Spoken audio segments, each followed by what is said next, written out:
안녕하세요. 축구 터는 남자 야진입니다. 35라운드 최고의 빅매치, 사실상의 우승 결정전이나 다름없었던 전북과 울산의 경기가 펼쳐졌습니다. 양팀이 같은 승점을 기록하고 있는 상황에서 승리하는 팀이 우승을 위한 아주 유리한 고지를 선점할 수 있었는데요. 결국 승자는 전북이었습니다. 경기 막판 터진 일류첸코의 극장골에 힘입어 3대2 스코어의 명승부를 만들어냈는데요. 무엇보다도 김상식 감독이 경기 중 가져간 변화가 효과적이었습니다. 이번 영상에서는 우승을 위한 중요한 분수령이 된 전북과 울산의 현대가 더비를 돌아보도록 하겠습니다.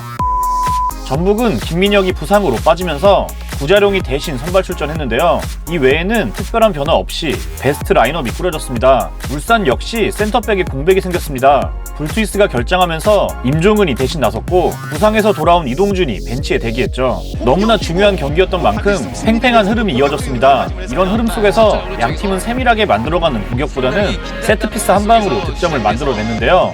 전북은 조현우 키퍼의 실수를 틈타 선제 득점을 만들어냅니다.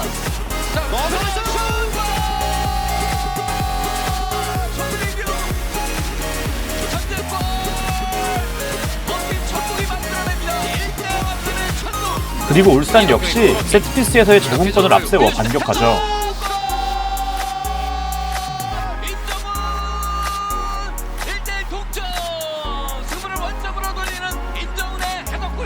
전반전 주목해야 할 건 양팀의 상반된 수비 형태였습니다. 우선 울산은 높은 위치에서부터 압박을 시도했는데요.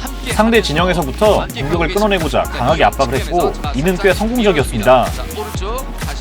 이에 대응하는 전북은 무리하게 패스로 풀어나가기보다는 롱볼을 통한 쉬운 공격 전개를 선택했죠. 네, 지금 두 팀 모두 수비 라인을 내려서기보다는 앞선에서부터 굉장히 적극적인 압박들을 시도를 하고 있습니다. 그렇죠. 뒷공간 쪽으로 자 바운드가 됩니다. 한경원. 뛰어난 골키퍼들이라 볼들을 연결해줄 때도 빌드업을 통해서 경기를 풀어나가고 있습니다. 울산과 달리 전북의 수비는 소극적이었습니다. 최근 경기를 보면 전반전에 힘을 빼고 후반에 승부를 보면서 재미를 보고 있는 전북인데요. 이번 경기 역시도 전반전에 라인을 높이지 않고 4-3-3의 형태로 본인들의 진영을 지켜냈죠. 전방 3명이 좁게 서는 수비 형태는 이번에도 그대로였습니다. 이들은 좁게 서면서 상대가 중앙을 거쳐가는 플레이를 못하도록 방해했는데요. 생각하고 나온 김상식 감독인데요. 송민규와 한교원은 박용우와 원두재를 견제하죠. 결국 측면을 수비할 땐 미드필더들의 활동량이 중요했습니다. 이들이 측면 수비를 지원하러 부지런히 움직여야 했는데요. 특히 쿠니모토는 이번 경기에서도 수비적인 헌신을 보여줬는데 울산의 우측면 공격을 막기 위해서 폭넓은 활동량을 가져갔습니다. 대신 김진수는 낮은 위치에 대기하면서 수비에 집중할 수 있었죠. 하지만 이는 반대로 얘기하면 전북의 전제적인 불안 요소이기도 했는데요. 이는 전반전에도 몇 차례 위기 상황으로 나타났죠. 만약 쿠니모토가 측면 지원 타이밍을 놓친다면 결국 김진수가 직접 가서 막게 되는데 그 틈에 수비에서의 허점이 발생합니다.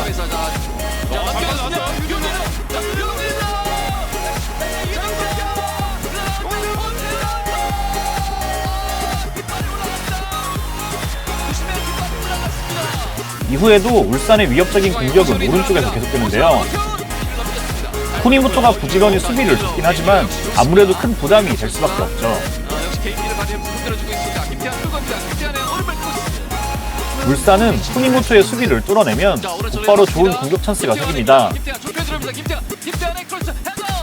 쿠니모토가 짊어진 수비 부담은 시간이 지날수록 커질 수밖에 없었는데요. 더욱또 양팀 벤치에 워낙 좋은 선수들이 많아서 윤일로 빠져나갑니다. 윤일로. 자, 윤일로. 안전으로 투입 굴절. 잡아내고 있는 송범근. 후반전이 돼서도 울산은 더욱 집요하게 전북의 왼쪽을 공략합니다. 김태환 끌고 들어가면서 김태환 낮은 크로스. 만약 김진수를 끌어내면 이렇게 하프 스페이스에 큰 공백이 생기는데요. 울산은 이를 효과적으로 이용했죠. 전북은 이른 시간에 문선민과 바로우를 투입하면서 변화를 가져갑니다. 이는 위협적인 역습을 살리려는 의도도 있었지만 수비 방식의 변화도 함께 가져왔는데요. 문선민과 바로우는 송민규, 한교원과는 다르게 측면 수비를 넓게 지원합니다. 덕분에 미드필더와 풀백은 뒤쪽에서 안정적인 수비 형태를 취할 수 있게 되죠. 반대쪽도 마찬가지입니다. 잠시 구스타보와 바로우의 위치가 스위칭된 상황인데요. 구스타보가 깊게 측면 수비를 내려옴으로써 풀백과 미드필더는 하프 스페이스를 지킬 수 있게 되죠. 후방의 위험 요소를 사전에 차단하면서 전북의 간결한 공격도 살아납니다. 문선민과 바로우를 앞세운 역습이 효과를 보기 시작하는데요. 문선민의 첫 터치. 이게 완벽하게 되지 않았습니다. 다시 잡아내서 그래서 올렸습니다. 구스타보 머리 향하지 못한 거 반대쪽으로 넘어갑니다. 볼은 살아있습니다. 크로스 상황에서 이어진 유재문의 추가골로 전북이 다시 앞서갑니다. 자, 달려오면서 안으로 슛!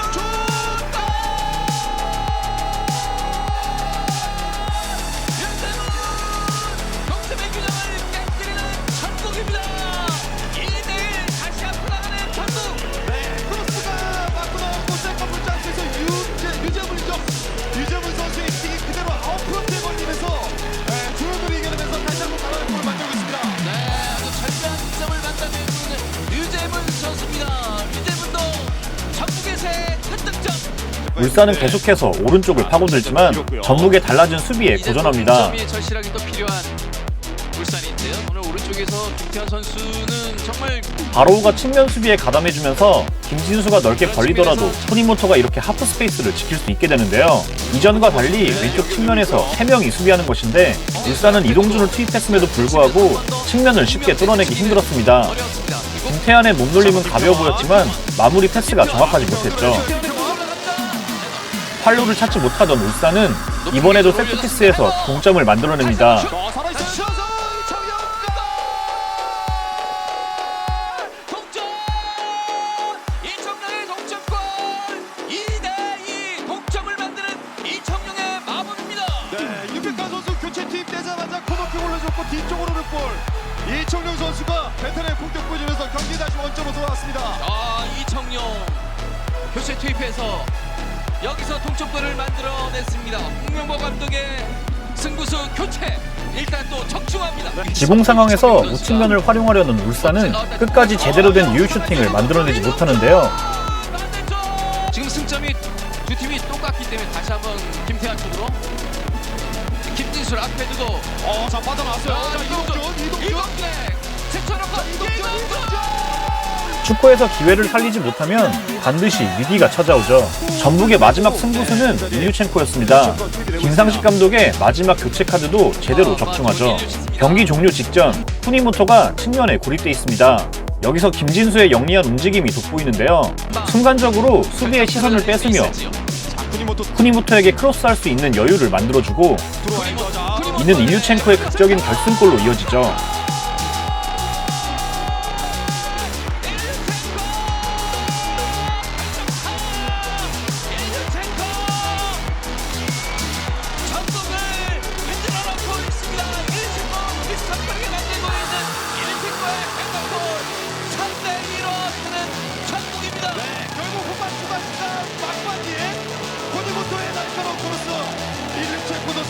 헤딩으로 마무리면서 경기는 이대로 전북의 승리로 많이 붙여줄 것 같습니다. 포항 시절부터 울산에게 결정타를 날렸던 일체코 전북에 와서도 오늘 그 골을 만들어냅니다. 지금 후반전 들어갈 때만 해도 90분 이상에 들어가서 표정이 좋지 못했는데 네. 이 한 방으로 모든 걸 다 뒤집어내고 있습니다. 양팀 모두 전술적인 디테일보다는 승리를 향한 집념이 돋보였던 경기였습니다. 끝날 때까지 집중력을 잃지 않은 전북이 결정적인 승리를 챙겼는데요. 무엇보다 전북이 후반전 투입한 세 선수가 모두 중요한 역할을 하면서 승부를 가져올 수 있었습니다. 전북은 시즌 내내 울산에게 이기지 못하다가도 결정적인 순간에 잡아내며 리그 5연패를 위한 아주 유리한 위치에 올랐습니다. 우승 DNA라는 건 어쩌면 실존하는 걸지도 모르겠네요. 시청해주셔서 감사합니다.